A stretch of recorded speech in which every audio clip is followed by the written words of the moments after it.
and thanks for logging on to the daily DVAR Halacha. And there's brand new Halacha 4 units for Tuesday, 7th day of December, the 3rd day of Teves. Well, this is going to be probably our final Halacha on the laws of Chanukah as we depart the Chanukah season. And as you might expect, the Halacha is about what to do with all of your leftover oil, wicks, and stuff, etc. So let's work it backwards this way. Any oil that's in your bottle, the olive oil bottle that you may have bought, that's fine. You don't have to do much with that. You could put it away with the Chanukah stuff. It really never became part of the mitzvah. So it's really your choice what you want to do with the bottle that you bought, because it's just a bottle of oil and it's not hooked to the mitzvah, so set aside for the mitzvah. Where it gets much more interesting is what's left inside of your cups of oil and the wicks that are left in there, because they are possibly hooked to the mitzvah, so set aside for mitzvah. And what's set aside for mitzvah is not then allowed to be used for regular stuff.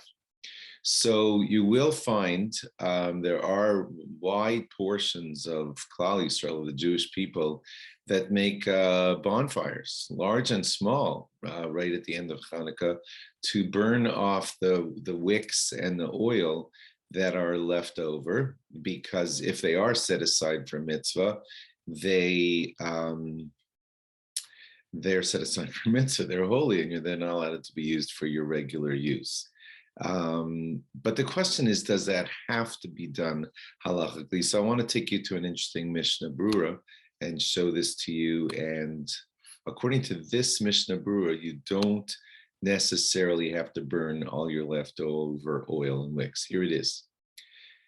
The Mishnah Brura says, She'ino makta Hashem, and you don't set aside the oil, rak ma shetzarech l'shir chatzi shah l'mitzvaso.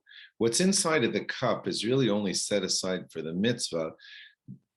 When we say that, we mean the oil and the wick that was needed to burn for that main half hour. So therefore, because this is the case, it's permissible to put out your menorah at the end of a half hour, and here key words here, ulahanos mimeno, and you can benefit from that oil.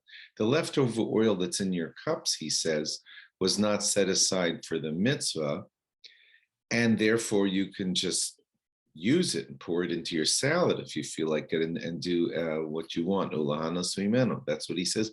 You can benefit from it.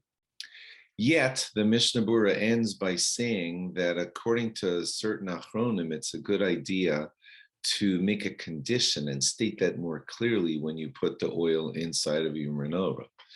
Some people are probably hearing this and thinking, well, I wish I knew that. I'm going to do that for next year, God willing. And that is,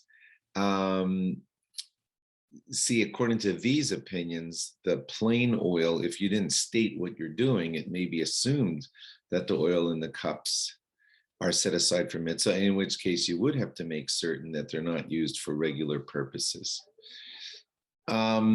So the Mishnah Brura is kind of siding with that, it doesn't get set aside for the mitzvah, but it would be safer to make a condition to say in advance, I'm not planning to use the oil in these cups after they're left over. So anyway, for clarification purposes, it seems like you could rely on this Mishnah Brura right here that says whatever's left over is not really set aside for the mitzvah, and therefore you can dispose of it in any way that you like. It's not set aside for mitzvah stuff. You may want to treat it nicely and not, have it go, trampled in the garbage or something. So you may want to wrap it up. I saw someone say that some big rabbis in Israel say that you may pour it down the drain if you want to. So you don't have to be making those big bonfires or small bonfires that you hear people making, because the oil that's left over in your cups is not necessarily set aside for the mitzvah. But it seems from everything we're hearing that it's best to dispose of them in a respectful way. Rabbi Yashiv said that would be, I think it was Rabbi Yashiv said, pour it down a drain.